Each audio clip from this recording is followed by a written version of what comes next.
Hi, my name is Sean Suter. I'm the director of xBox Clay. I'm that grizzled fellow on the right. You're watching a time-lapse of our production. We did the spot using stop-motion animation. I don't know why it's called stop-motion. I'd have called it start-motion because you start the motion, then you stop it. You know, you can't stop something unless you start it. Anyway, you position a figure, shoot a digital still, move the figure slightly, shoot again, and you do this frame by frame, each one taking about 30 minutes to shoot. So, this spot alone took 3.5 years to complete. But in truth, this spot was loads of fun to make, and we hope you like it. The animation was done entirely with clay, no CG or special effects. We started with the Spider-Man clay sculpture first, and we had to put a rig up to support the web because it was so delicate. And then we quickly moved on to the pirate skull and crossbones because spiders scare me. For the skull, we shot that in reverse. We start with a finished sculpture, and then we break that back down. That was it for that day. We put a protective sheet over the model to keep it safe. Good night, Scully. Stay warm. Thanks, and you stay warm yourself, Sean.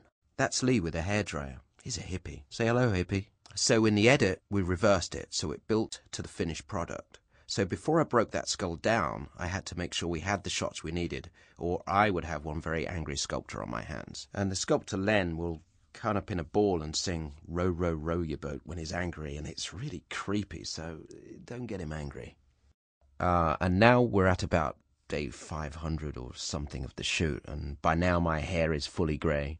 With Shrek, I actually sculpted forward to a rough shape of the torso, and then we replaced it with a finished model. That's Len, the sculptor, and he likes cats. He has 9 cats at home, each named after Santa's reindeer, except for the 9th one. His name is Disco. Len was on set to work fixes to the clay Shrek as we went along.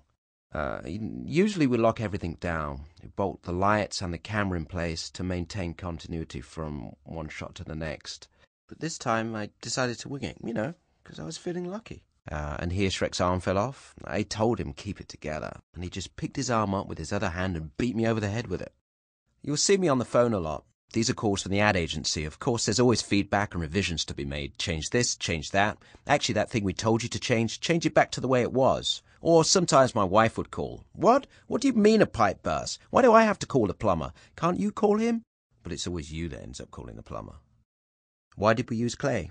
That's a good question. Well, yeah, it's a good material to sculpt from, but, you see, clay is magical. I mean that literally. It's made of magic. If you look closely, you can actually see those green balls of clay moving by themselves. Unicorns are magical animals, as we know, and underneath all that long, shiny white hair, they're actually made of clay. Yeah, at least that's what my producer tells me. This was a particularly long day, about 26 hours of work day. And then I went home, ate a dozen habaneros, and punched myself in the face. And when the lights go off, that's the end of our shoot. It was a lot of work, but I think well worth it. I think I still have green clay underneath my fingernails, I'm still scared of spiders, and I still have no idea why I'm a director.